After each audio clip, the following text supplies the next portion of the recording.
Oh, we're live. Okay, sounds good. Oh no, we're receiving your content. Your audience will see it in a moment. Get ready. I mean, they're seeing what we're saying right now, though. Oh, you mean in the vault? No, I mean live. Like, we are! In a moment.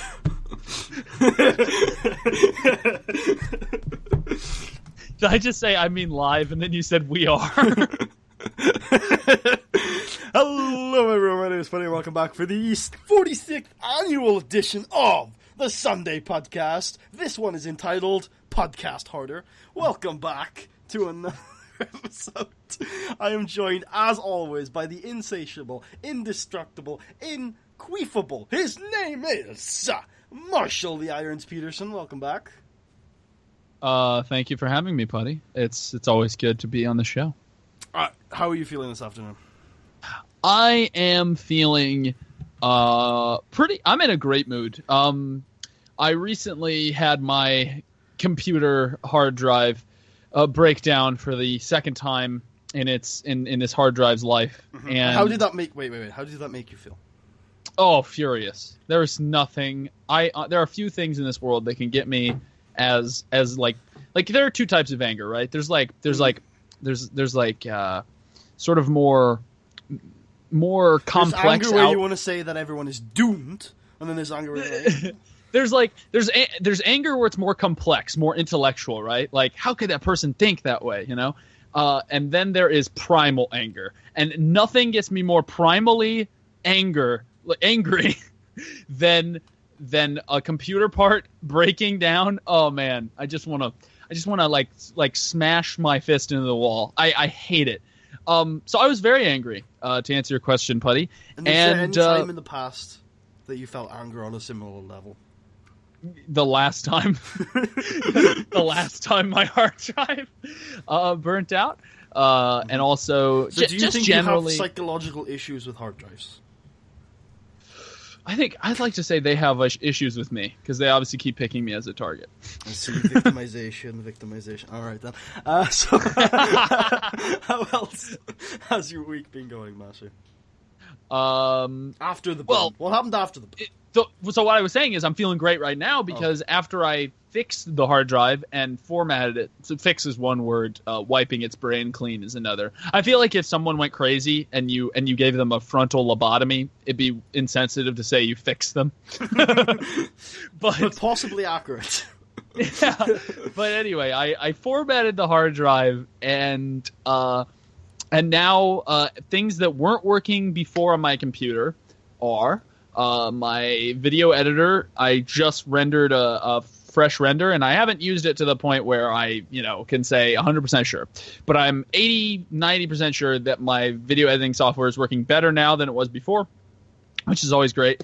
And I'm using Windows 10 now, which I couldn't before because it was for some reason conflicting with a lot of my software. But now that I've formatted it and reinstalled everything on Windows 10, so like fresh installs, they're all working great, and that's great. Because before I was like, okay, I can probably fix this by reinstalling everything, but that is a hassle. But when you're forced to reinstall everything, obviously it's different. So, obviously I was angry about the hard drive, but in some ways, as the cliche goes, it was a blessing in disguise.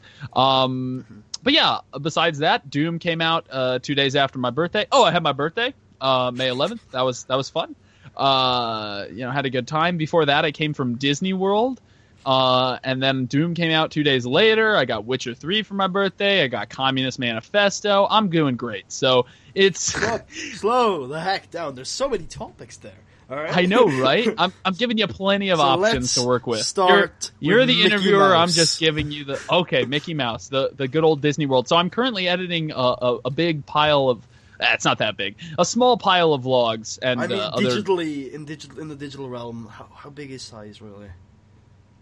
That's true. It's hard to really. All we can say is in bytes, right? It's hard to quantify it in inches. So, for example, you couldn't have a stack. That's true. That's true. Unless you were unless you're saying, this is how much the vlog would come out to if I transferred it over to VHS tape.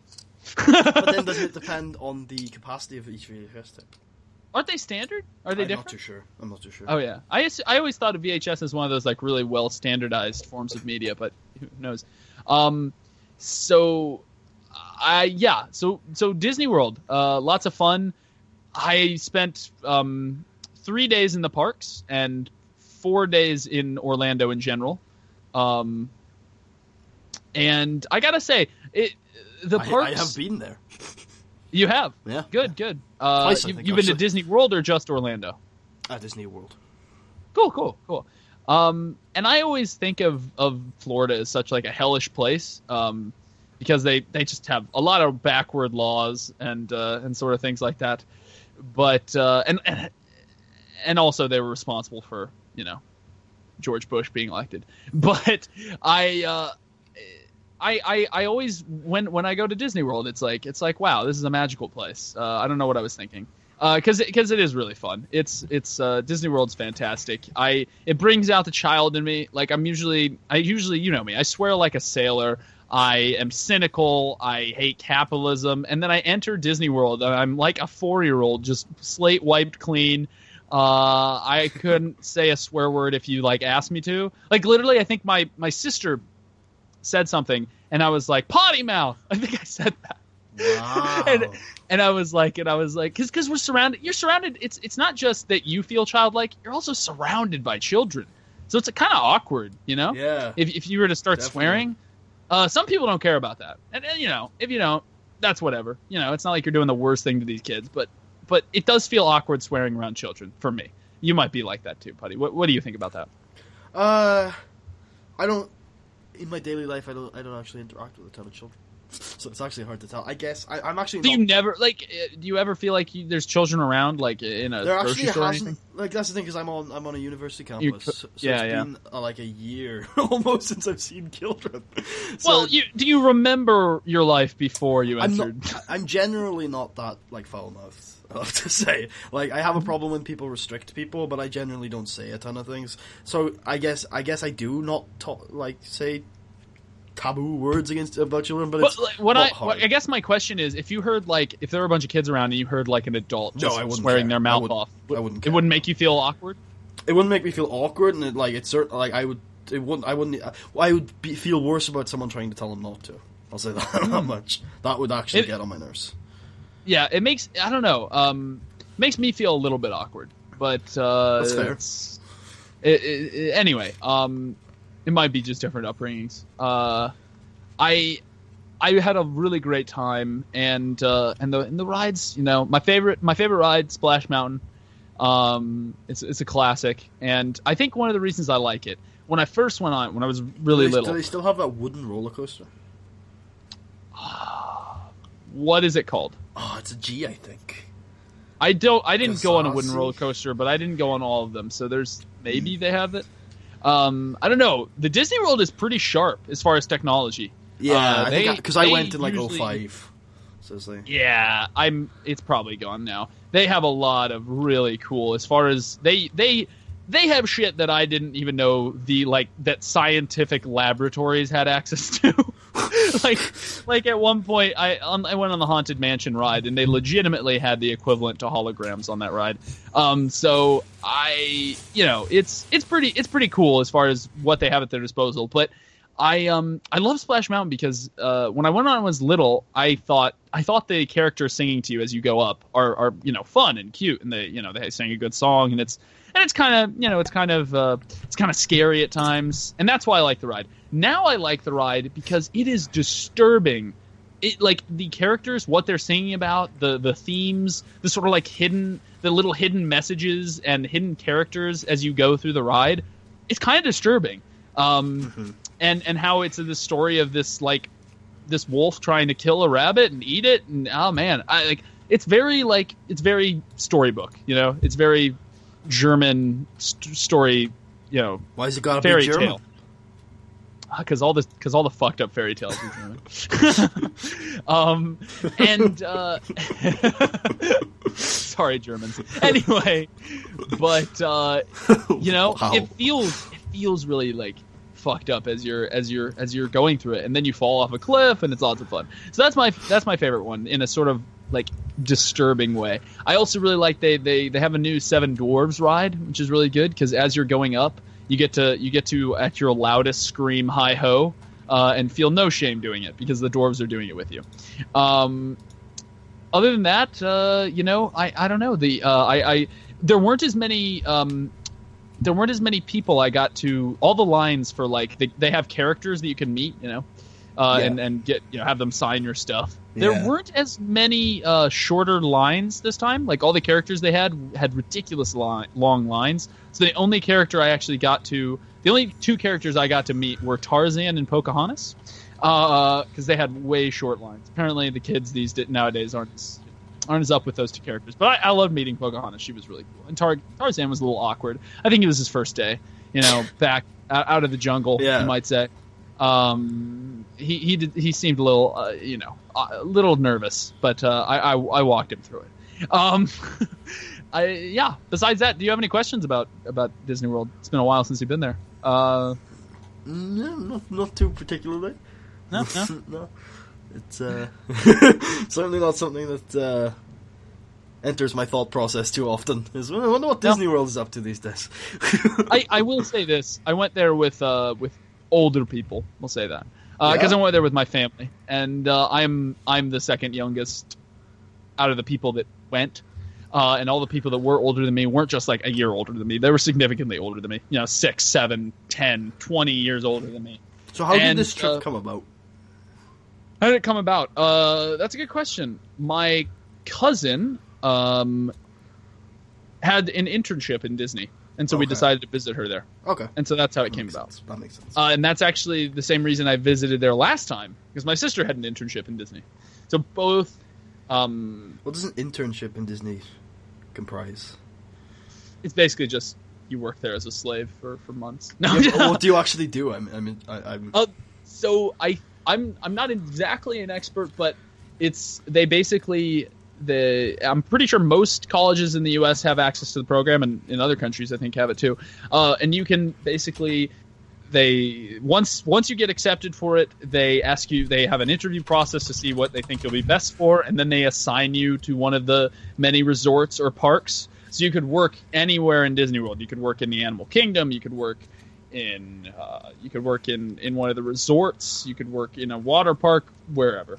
And I guess they just assign you based on what they think you're good at. And it's basically like a normal job. I don't think it's like...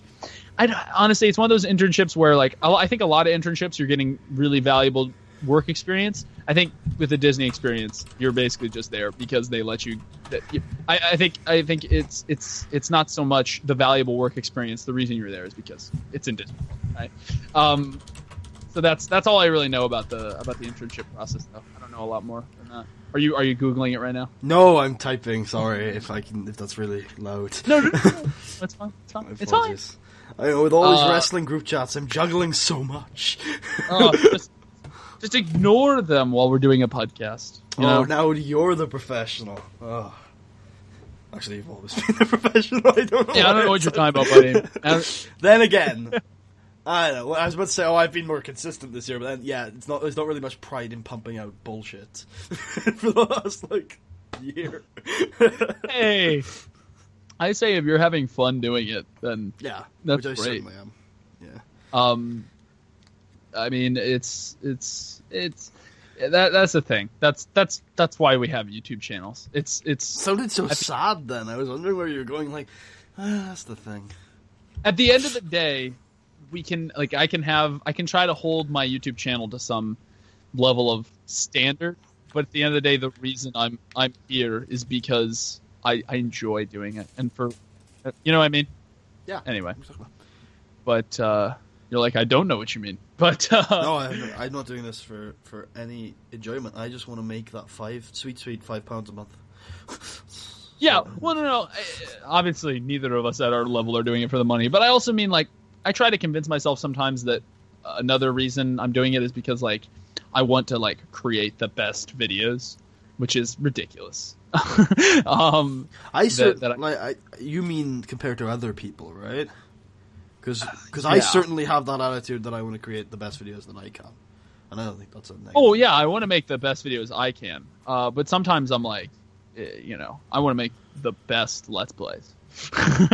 Like I sometimes sort of have delusions of grandeur where I'm like, I want to make a Let's Play, the kind of Let's Play that no one's ever seen before. I think my attitude is always that I want to make if I was a viewer of my stuff, I would want my Let's Play of this game to be the best one if I was watching it, if you know what I mean. Do you know what I'm saying? Yeah. So I always make content for me. I make like usually 40 minutes, like not usually, but yeah, a lot of the times I'll go up to like 40 minutes, an hour long like Let's Play videos because that's the kind of stuff that I'm into. I'll upload 2 TW videos a day because that's the kind of stuff that I'm into, is the consistent and long form content. And like sometimes some of the closer people on YouTube I'll talk to about it, and it's like, oh, they're doing this and they're doing that, and it's like I just, I've watched YouTube for a long time now, and I know what I want, and that's exactly what I want to do. So I now call someone asked me the other day, why do people watch YouTube videos? And I wow, that's an interesting question. Answered it, and I answered in a different way than I usually answer questions like that. Like usually the question is, why do people watch this kind of content? But the person who was asking me like a really broad question. Yeah, like they were like, why do people watch YouTube videos, Mama? And where do YouTube videos come from? Yeah. And I was thinking about it, and I sort of said, well, YouTube is kind of like a stalking simulator. Like it allows you to sort of follow these people around in a creepy way, and some people might not realize that's what they're doing when, especially when people watch vloggers or commentators like us. Anyone who is talking about their life or talking a lot, just themselves talking, like if it's more professional content or it's like a fictional series, then you're not watching it for this reason. But if it's like a fourth wall broken down type of series, a lot of the reason you're watching it is a lot of the reason I think some people are watching it is to get to know the person behind the screen. And so I called YouTube a stalking simulator 2016. Buy it on Steam today. Hopefully. Hopefully. Yeah, I mean, I've pre-ordered, but you never know with pre-orders this day whether you're getting the game you ordered or if you're even getting a game at all. So. Wow. What pre-order did you buy that was not a game? Dear Esther. Oh, you pre-ordered Dear Esther. No, I didn't. I was doing a joke. I was so excited by this next level. They didn't have a pre-order version of that game. I mean, I've got to assume they had pre-orders somewhere. I don't know. I have a feeling that thing just like cranked it. Like people woke up one day and it was there. Like, oh, where did this come from? It was. They released it at 4 a.m. I think I've talked about this on this very podcast on multiple occasions, but I still think I want a company to do this. I think Valve would be the best one to do it. To just go up at E3 and say Half-Life 3 is on the shelves right now. Like it's there. That's the first. Get it, bitches. Yeah, like there's no announcement about it. It's literally the first time they ever talk about it. It's been stocked the day before in GameStop or something, and it's there tomorrow. Yeah, there's problems with doing that. There absolutely is. But I think the first company to do it will actually sell more than if they didn't. No. The problems I'm saying are not on the company side. They're on the retailer side. Retailers are getting more and more notorious for being bad at and leaking shit like that. Well, that's why it's a good thing that brick and mortar retailers are dying. Once they're all dead, just say, oh yeah, it's on Steam right now. Just be, oh, it's on Xbox Live Arcade right now. It's on PSN right now. You don't actually have to.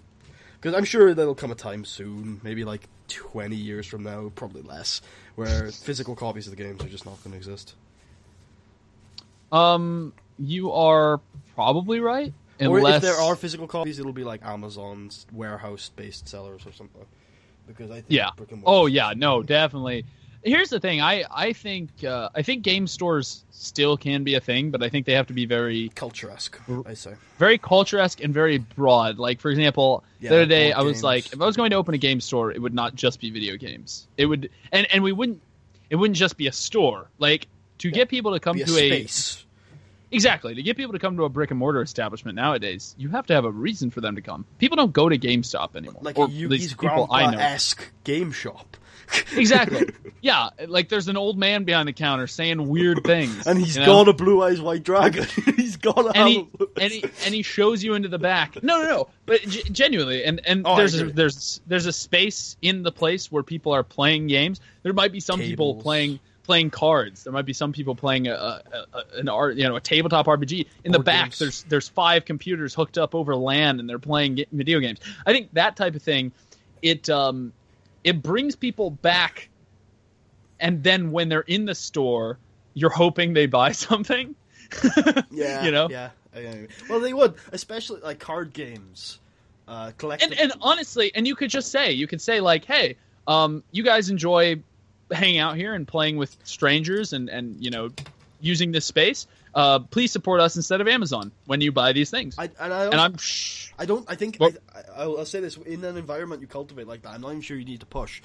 People coming in for card games and board games and I think even tabletop RPGs, if they're there and they're playing those type of things, card games are extremely lucrative. Like if there's a new set coming out, they're almost always going to buy packs there. They're going to buy like board games there. If you have stock that like meets that needs, like when people are coming there to play games, I think it'll be easy like to sell those kind of things. Like people are just coming in to play cards and you've got the newest set in. And even if it's video games, you've got the newest game, I guess, or the newest. I think video games is actually the hardest thing to sell there, but I think still though you're probably right, but you can still cultivate a place where video gamers can come, they can talk about a new game, and they can share their experiences. Because another thing is, and this is unfortunate, I think each generation is becoming more solitary.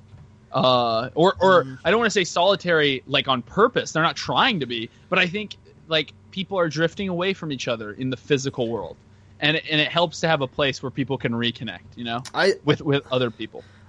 I actually think people are even closer than they've ever been, because now even if you're halfway across the globe, you feel close. Even if you say, I don't think this drifting physical thing that doesn't compute with me. You know what I mean? Like I feel like.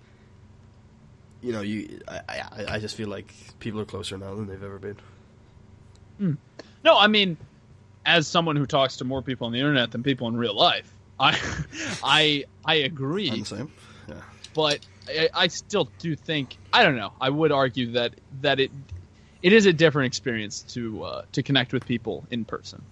I think it's undeniably a different chemical experience.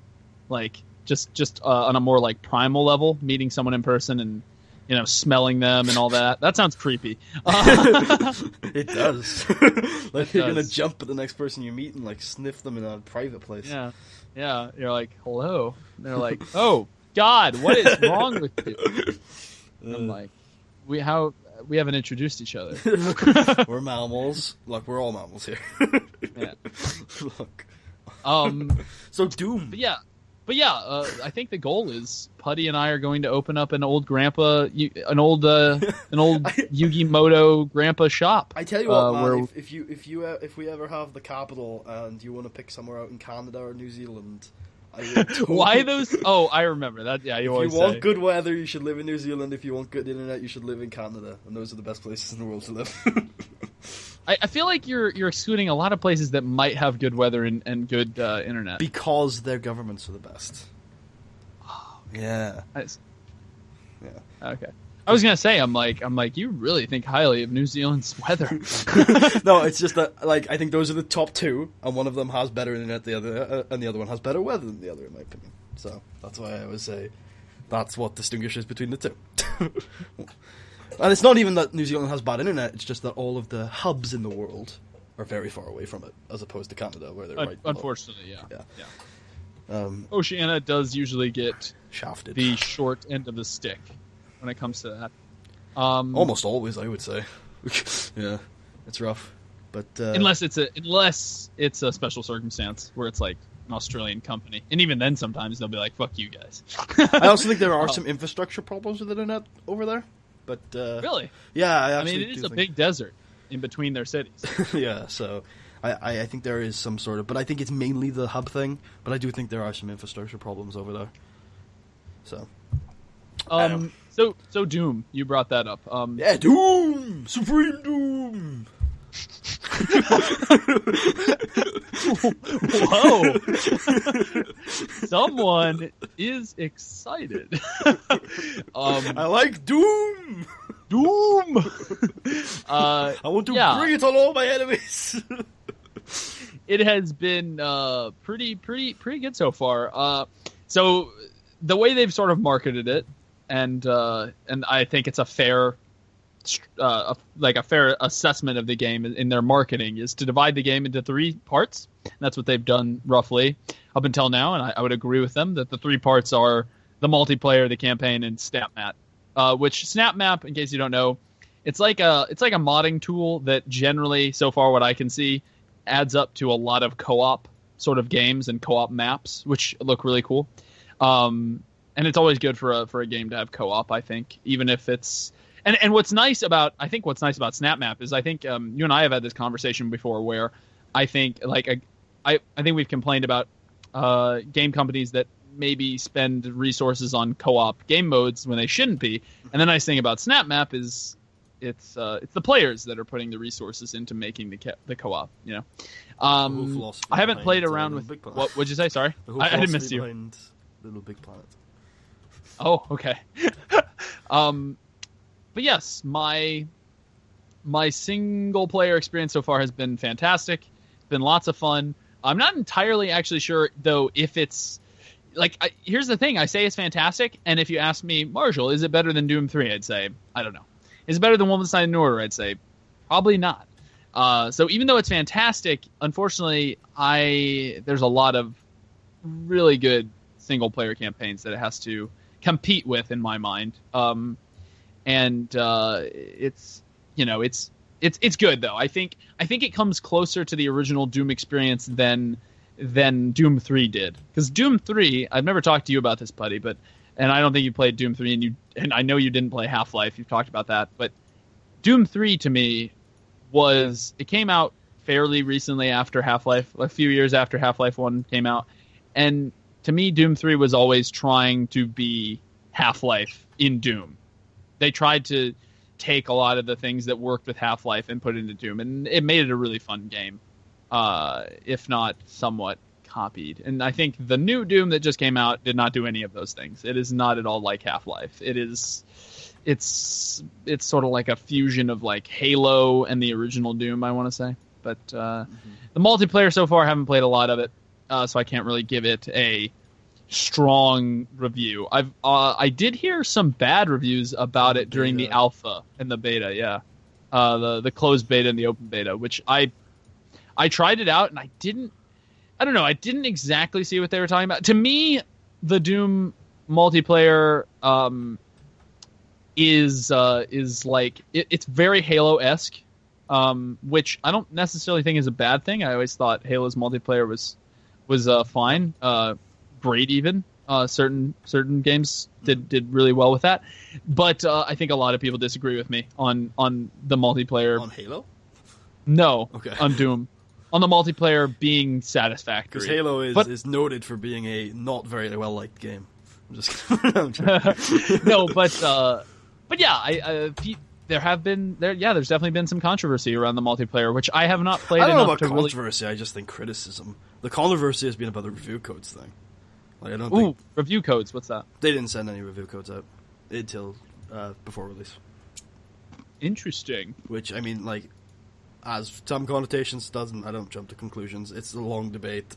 I'm not qualified to talk about it. So, what have people been saying? They did that because they were worried people wouldn't buy it if they got reviews. I haven't heard anybody specifically say that. The only arguments I've seen have been laying out what it could implicate, but obviously saying that it doesn't necessarily implicate that. And just generally that it's a good idea for people to have reviews on day one or before that for pre-order purposes, which I agree with. But and also the other argument is that if you have everyone have the game for a week or so beforehand, have an embargo date for when all the reviews come out, that's more fair. It means that everyone has the same time to produce accurate impressions of the game, as opposed to the embargo being release date. Everyone gets the game on release date, and because the industry rewards the earliest review with views, then people rush critique, people rush content, and it doesn't necessarily lead to the best consumer experience. But from what I've seen, the other criticism, which is you're not giving out review codes, therefore the game is shit, seems to be unfounded this time, which is good, because sometimes it is founded. For example, Aliens, Colonial Marines. Did they not give out review codes? I'm pretty sure they didn't. Because that game was a a financial success. Oh yeah. I think overall the game is a success, and it's one of those games that I think has plenty of playtime potential for me. And I'm also intrigued by Snap Map. I really want someone, and who knows, someone may have already done it. I want someone to go through and recreate the other Dooms in this new engine using Snap Map. That's cool. Did you play Doom in Killing Floor ever? I did. How did you find that? It's pretty good. I mean, it wasn't like... I thought it was a good mod. It was decent.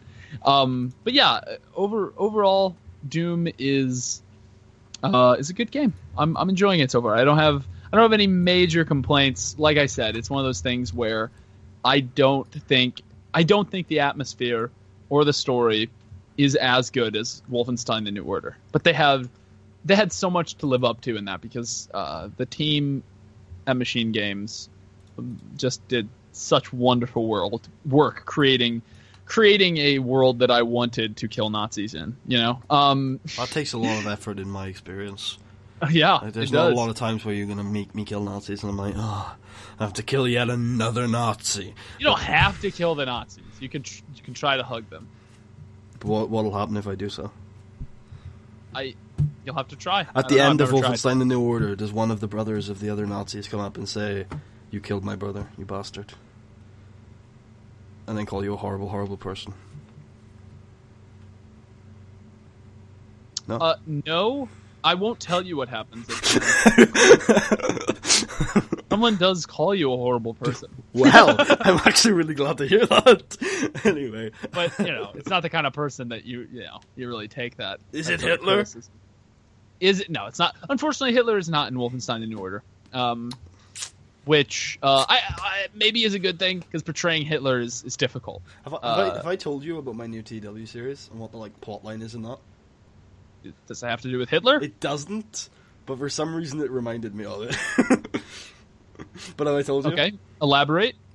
So the easiest way to sum up the main storyline is demons versus dragon gods. Okay. What? If you wanna ask specific questions, I can elaborate. Okay. So demons. Yes, led by a man known as Hijo del Mephisto, who is essentially the devil.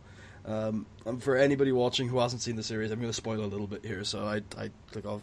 We're probably going to wrap up soon, so I click off now.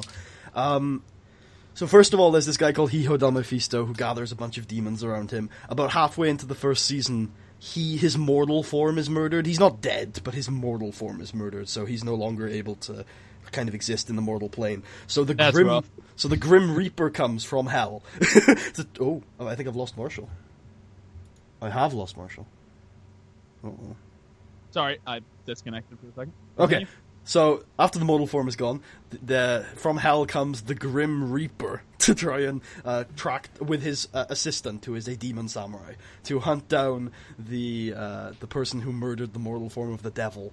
And as a bit of a side story, really, some of the demons have captured the trios titles in this promotion.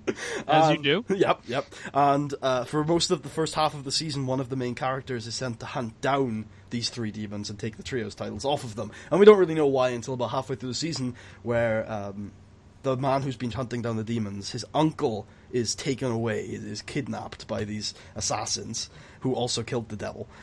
And then finally, when the uncle comes back, he says, we need to get these titles back because they are vessels for the dragon god of life. And the demons are going to use the titles to raise an army of the dead on the Day of the Dead, which next goes in November.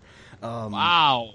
And then, so that's why we have to track those things down. And then just as the heroes are about to take the titles off of the demon guys, the uncle of the main hero is killed by these assassins, which brings back the dragon god of death, who corrupts the hero to turn and join the demons. The army of the dead is raised, and that's kind of where we left off last time.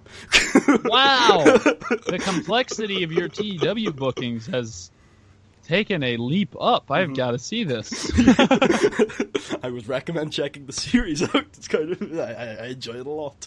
Yeah, that's really, hey, good on you, man. That's cool. I like that. Saying you're making earlier you sort of attacked yourself over the quality of your current content. Yeah. I'd say that sounds very, very good quality writing right there. Yeah, well, I'll say it's a lot of me talking. Like, that's the thing, is that, like, what I'm doing in the game isn't... That's what, the quality, the picture quality, audio quality... Well, that's what it's... Yeah, I understand. But, I mean, hey, that's...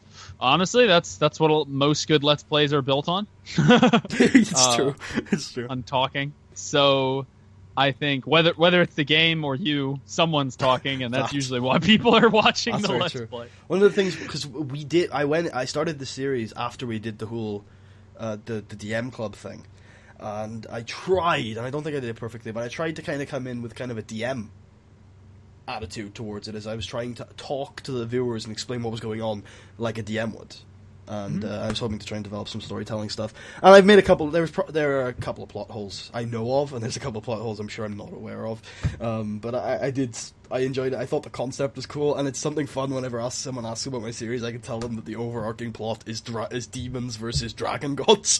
Which, by the way, the dragon gods are the dragon god of life, the dragon god of death, the dragon god of earth, the dragon god of the seas, and the dragon god of Murica. No way. Because at the start of the game, there's a guy called Dragon Americano, and so at the end, like when the dragon gods start coming in, he starts calling himself the dragon god of Murica. I love it. Yeah, so I'm gonna have to bring in the dragon god of Canada, who does also exist, to have a feud at some point. But yeah, I've been having a lot of fun with that storytelling wise. What about your channel? How's it going? So I am right now trying to get it back off the ground because I went to Disney World and then my computer broke down. So, yeah. Lots of rebuilding. So what's your plans, future? Like last week or two? Good question. I'm going to finish. So right now it's kind of a interesting time on my channel. I'm kind of planning out my series, both Sims 3 and Fallout New Vegas, to end at the same time, almost, you might say. Yeah. At least, at first I didn't plan it that way, but at this point I'm thinking maybe I should, because they're so close anyway, as far as, like, they're running almost parallel with each other, with how close they are to ending. So I'm like, hey, might as well, right? New Vegas is in the mid stages of Lonesome Road right now and recording, and Zoe is old as shit. That's really all I can say about that Let's Play. I don't know. There's really no other way for me to gauge how long that Let's Play is going to last. I think when it wraps, I might watch all of that Sims show. Yes. Well, yeah. I do apologize for some of the early parts. It's an old series, but yeah. I mean, we all have our teething problems. That's a good way to say it. But yeah, I would recommend it. I think the later parts of it, it's a goofier one. It's in some way it's weird. It's a weird series because in some ways I'm very domestic about it, and in other ways it gets strange. So it's like a mix of like really boring like domestic, like, okay, Zoe's writing her book, she's got to make eggs, that sort of thing, and then it's like, oh my god, Zoe, you've peed yourself in the street and you're now sleeping in a bag in the winter outside of a public library. So if you're interested in that kind of stuff, because the link is in the description, make sure to type in The Event Horizon X, all one word or it won't work, into the YouTube search, and check out Marcel's channel. Because there's a ton of content on there, even if it hasn't been recent. So you should definitely go check that out. That's so nice. That was a very genuine plug of yours. It felt very genuine. You know? Yeah, there's two more plugs actually that I want to make. It felt heartfelt. So, There is one Let's Player who's just returned to a series that is his most beloved, so I need to mention him. And there's also another Let's Player who, in my opinion, is back on form. So we have X, and I forget his actual channel name because I always think of him as X. It's David Y64? Nope, that's wrong. X64? X's Adventure. 1 second, this is awful. I should have had this prepared. Okay, so the channel is David Angel 64, and it's probably like one of the original Minecraft Let's Players. He's back doing Minecraft. He's actually 6 episodes in. I didn't even realize. I've only watched 2, and it's one of my favorite series on YouTube. One of my Let's Playing inspirations, and just one of the most professional stand-up guys that I've ever watched videos from, and I definitely recommend checking that out. So again, it's David Angel 64. And it is weird. I actually I haven't watched as many of his videos as Putty has, obviously, but Putty recommended it to me, or I might have just been listening to him recommending it to you guys. And I checked his channel out, and it is weird watching his first parts because they are old. Putty's not lying. Nope. He's like, okay, guy, and he does it. What's funny is he's doing it like almost like, you know, like a lot of Let's Players do, a sort of tutorial, like sort of teaching the audience how to play the game. And it feels almost like a parody because of how common sense most of the things he's doing are. Like, okay, you have to put the wood like this, and that creates a crafting table. Yeah. And it's like, holy shit, this is old. Like, this guy genuinely just learned this yesterday. And it's funny because the newer series takes on a whole new turn. Like, the newer series is interesting because the first couple of parts he establishes, look, I've got a lot of people who are probably coming back. It's been a long time, and you've changed as people, and he really speaks to you in interesting ways in the new series, and like, it's kind of motivational in a way, and it's not at all like the old one, but it's still kind of got that kind of feel to it. And he speaks to you. Interesting. I don't know. I felt like a little motivated, like early morning listening to the second part. Maybe it was the morning speaking, but you know, I like that. Also, I know I've probably talked about him a lot, but Chugga Conroy is wrapping up his Platinum Let's Play, and Pokemon Let's Plays from Chugga are always great. And I feel like he's just hit a lot of form after some rough patches in personal life. So I think you should all go over to Chugga. Not that he needs any advertisement from me, but you should all go and check that out because he one of the best Let's Players on YouTube still to this day. Hasn't missed a beat in fucking like 8 years or whatever it is. In fact, I think we can all say Chugga Conroy is, compared to Putty here, is a charity case, and you should all leave Putty's channel. He's got far too many viewers as it is, and spend all your time watching Chugga's content. Oh, watching Chugga. Seriously though, if I know I speak to a small audience, but if you haven't seen Chugga's Pokemon stuff or Mother 3, those would be the two big ones. Legend of Zelda Majora's Mask would be another good one. Then like you really should check them out if you like Let's Play, which some of you might because you're here, and I do a decent amount of that. So it's really good. Same with David. Same with Marshall. And some of you haven't checked out the podcast in 2.5 years, and you're wondering why we aren't talking about football. Anyway. I don't look. It was like 2 episodes, Marshall. You keep talking about this, okay? I think we talked about it before, but have we ever talked on a podcast about the big roundtable podcast that's popular now? No, I don't know if we have. Okay, so I'd like to tell people... We may have, to be fair. I don't know. I apologize if we have. I want people to go to Northern Lion's channel and tell them that Putty had the Northern Lion. Putty had the Roundtable podcast first. Right? Definitely. Yeah. It's always been there, and it always will be there. It will be the last thing that exists. I think at some point, if I typed in Roundtable, it's not now, but I think first 10 episodes of that popular one, if you typed in Roundtable podcast, we were still on the front page somewhere. So I'm sure we got some sort of marketing from that. You know, maybe. Yeah, that's probably true. Like he's like on Twitter, everyone check out Roundtable Podcast, and I'm not going to send you a link, just search it on YouTube. No, I don't think his Twitter announcements are like that, but maybe. No, I mean if someone is like, oh, I haven't watched the Roundtable Podcast this week, I'm going to type into YouTube the Roundtable Podcast. Oh yeah. That's all like the original Roundtable. Oh, we didn't call it the Roundtable Podcast. Oh, I've been living a lie. We used to call it the Roundtable Discussion. You damn fool. Hi everyone. But yeah, I'm really excited actually about getting back into YouTube because I recently got a What is up, ladies and gentlemen, and welcome mic stand, and my mic stand has been sort of not very functional for a while, it does not hold up it would not hold up the weight of my mic, and it would I'd constantly have to push it back up after 10 minutes of recording. I'd have to lift it back up again, and it's getting worse and worse to the point where I'm afraid eventually it'll be like every 30 seconds I have to lift it back up so it doesn't hit basically it will droop down and eventually. So wait, that's hit a problem with your my old desk. microphone or with your old stand? Not my microphone. Yeah, the old stand. The old stand. Okay. It was not strong enough to support its weight. And the new one I got, I read the reviews, and apparently that's not a problem with this one, or at least it appears not to be a problem with it. Maybe all the reviewers lied to me. I forgot I also have a new announcement. I have new channel art for the first time in like 4 years. Ah, yes. I'm very pleased with it, actually. I think it's really cool. I like that it keeps like pretty much the exact same theme as the last one, but is incredibly different. I was also thinking about changing up the logo. It's much brighter, you know? That's true. It's explosive. I think the channel is a lot brighter, you know? It's a happier time. We're dealing with demons and dragon gods now. Ah, yes.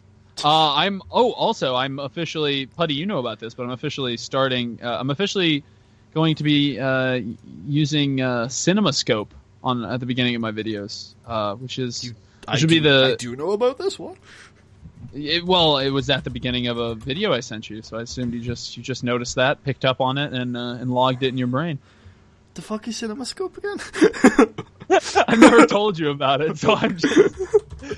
it's basically, if I ever upload videos to other channels, instead of saying The Event Horizon X, it will simply say CinemaScope. Not CinemaScope, it will say Singularity Scope at the beginning. Which, I don't know. I was basically the So it's a watermark. I'd like to say it's like a really cheap intro. I'd like to say that the reason I did this was for like a complicated reason, but it was mainly I was bored one day on Photoshop. And wait, that's so what is this? What purpose does it serve? So like it's sort of like, let's say, okay, you know what it was? A while back, I was playing around, and I still sort of toy with the idea of doing an ASMR Let's Play channel. And Fabled, you and Tucker should get together. Oh, he likes ASMR? He wants to do ASMR TW. There you go. We should open up we should reopen the Hub channel. It'll be an ASMR channel. If I felt like it would be contributed to, I would sign up to a Hub channel any day of the week. Yeah. Really? Wow. I could put content on a Hub channel. No, I just didn't know you were a big fan of them. Yeah, I do. I think I have been abreast, if that's even a word, of collaboration. It is. That's definitely a word. Is it? Did I use it correctly? Okay. Kinda. Anyway, I have been sorely lacking in collaboration over the years. Because of multiple things, most of them probably personal, but like it's just I don't do enough collaboration, and both of the Hub channels that I've been a part of before, although they ended very poorly, were fun while they lasted. So I would totally contribute to it. Even if I think what would be a good idea for a Hub channel is a short-term project where you're not going and saying, "Oh, this will be a long-lasting Hub channel." Just saying, "Okay, we've got a 6-month project to put content out for this," and then at the end of that 6 months, if you survive. Then you might consider do a new project. Doing another thing. Yeah. But yeah, I get what you're saying. Maybe a tournament for esports tournament or something. Hey, we've always wanted to cast. Yeah, I would love the idea of that's the thing about Hub channels that I think they have a lot of value on, because to me a Hub channel, if it's all just single player content, doesn't make a ton of sense because you can just go to their individual channels and get that content. But my favorite thing is when they work together, obviously, in collaboration. And one of the things I have I like is when you do weird series that, like, in some weird way involve the other members. For example, I would love doing. Maybe I've told you about this, but have you ever heard of the Sims 3 Hunger Games series? No. So a few simmers, that's what they call them, have done basically a Let's Player that exclusively does Sims. Like YouTubers. Like YouTubers, but simmers. So I don't know a few if you got that. Wait, did you say it weird? Oh! Yeah. Now I get it. first it just went right over my head. I was like, yes, Putty, exactly like YouTubers. That is what we're called. No, but what's interesting is, so a few of them have done Hunger Games type series where you basically create a bunch of characters, you lock them in a house, and you put them through certain challenges, and whoever survives wins the series. And I think it would be funny if you gave all of these characters like the names of the members of the Hub channel, and you had the Hub channel members on to commentate with you, and they could only stay on if their character was alive. You know what I mean? That's a step beyond what I'm about to talk about, but that's kind of like I like, if you're gonna do single player stuff with Hub channels, I do like somehow involving the other members. Like, do you remember on Roundtable? Well, I think the only series I did single player on there was a FM series where all of the team members on my team were the Hub channel guys. Yeah. And that's cool too. And I was, and I think the way I would do it wouldn't just be them openly commentating, because I think they'd get a little crazy depending on how many people are on the channel. Maybe not if there's only like 3 or 4, but the way I think I would do it would be just basically like in it, like almost like an interview style. Like, have you ever seen Big Brother or shows like that? I have seen the British one. I think it's like the American one, and you know how basically like you mean like the cam on the couch thing? Is that what you're talking about? Yeah, where they get interviewed and stuff in the middle, and they're talking about like, oh my gosh, I can't believe she did that. So I think that's how I would handle it. Sort of, I would be like, please talk about that the entire time. I'd be like, so Putty, you killed a man for that cream pie earlier. How do you feel about that? It's tearing me apart, Lisa. and you know, that I think would be a really interesting way to do that, to sort of hold the actual real life people responsible for the actions of NPCs. That to me is hilarious. And I think that'd be a cool series. Cool. So that's the kind of thing I would do if we were to do a Hub channel like that. Like, I like that with stuff like XCOM and FTL as well. Like, often stuff like we go on where shit just happens and you just have stories to tell about friends that they're like not there. That's always fun. But yes, if you've survived this long and you enjoy, it's not a long podcast, but sure.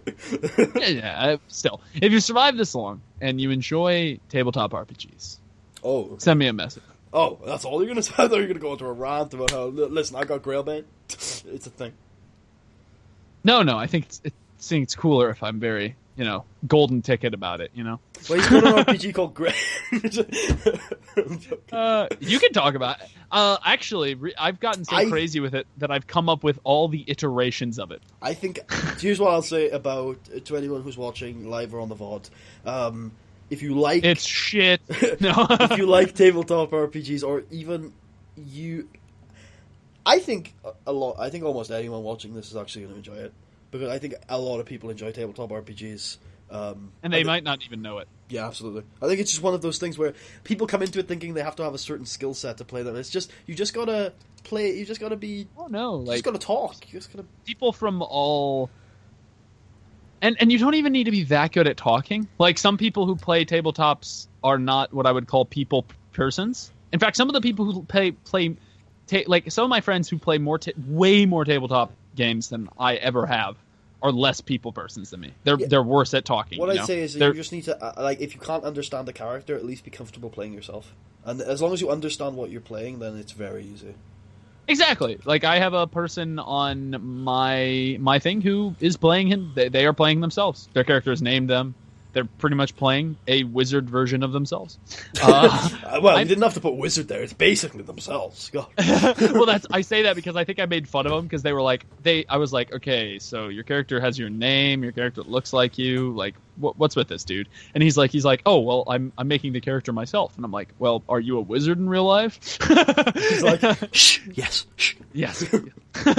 Yes, master.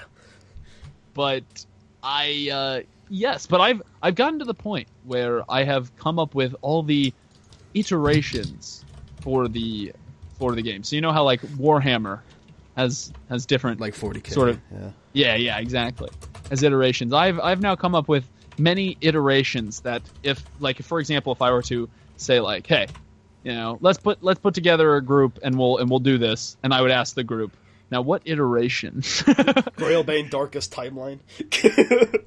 Everything goes to shit. So, here, I'll tell. There's only End Times. Grailbane Cataclysm.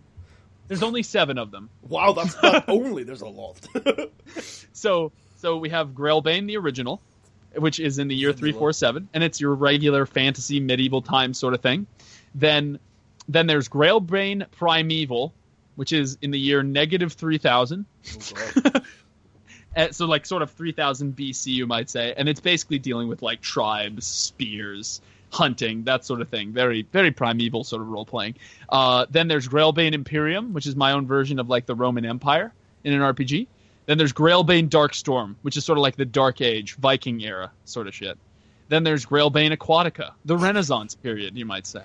Then there's Erus Grailbana, which is sort of like Victoria 2 for Grailbane. And then there's Grailbane Apocalypto, which is like Warhammer 40k mixed with Doom. Yeah.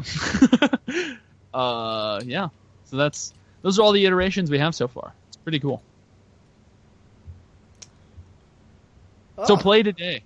Anyway, if any of you listening are interested in playing a virtual tabletop RPG and you own Tabletop Simulator on Steam, message me.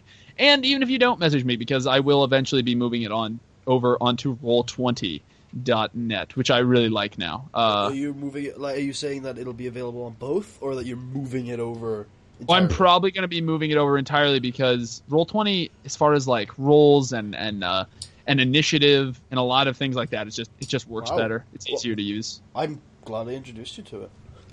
Yeah, it's the reason I haven't just immediately just moved it over is because it is really easy for the player, not so easy for the DM, and so it's a system that I have to learn how to use. I sort of have to train myself to use, and I also have to somehow create and carry over the resources from my game from Tabletop Simulator. All right, so all like not necessarily. I'm not too worried about the pictures, but like the character sheets, I'm concerned about. Wait, sorry, I don't like to just comment, but Ben is saying, "Have you been playing without me?" No, I haven't played a roleplay game since that night, that fateful night. Marshall has, I assume. I have been playing without you, Ben. Yeah, but I guess you assumed that. I would assume, Ben. But is that like that's been like a month now, right? It's been a while. Yeah. I don't know. A part of me was sad because I really wanted to do an island survival RPG. I mean, I'm sure Tucker and Ben are still up for it. Oh God. Anyway, yeah. I'm sure I say this, and like it's gonna be like a while, but I'll probably get into RPGs again. I'll probably come calling unless like our friendship has been severed horribly by then. Probably that'll be the part. Marshall and Putty Apocalypto. There's gotta be a breaking point. I bet the breaking point is when we open up the game shop and like something goes wrong. Like it's like. By the way, if you think I was forgot joking, to lock the door. By the way, if you think I was joking, if we ever have the capital and you wanted to, I would be 100% down to opening a game shop with you. I'm just going to point that out. Like that's legit. That's a shoot. Like, okay, it's gonna shit. Like yeah, it's a promise. We should write it down so we never forget. Didn't we have a promise that if we could afford it, we'd move out to like Australia and get like a studio? I think actually one of our ideas was an Atlantean sort of oil barge. Yeah, I remember that. That we built because it was during this period in my head where all of humanity's problems could be solved by building on the ocean. Yes, yeah. I wanted a road from Russia to the USA. Oh yeah. This was at the time where Putin was like, "It's possible. It could happen. We can do it." Yeah, fucking Russia. We can do it. I'll build it myself. So yeah, how long left on the podcast? As long as we want. Oh, although we are coming up to the. I mean, I can always talk about the U.S. political race. Unfortunately, my candidate of choice, Bernie Sanders, has really taken a beating in the over the last few months. So it seems very, very unlikely that he will get the Democratic nomination at this point, which is bad. And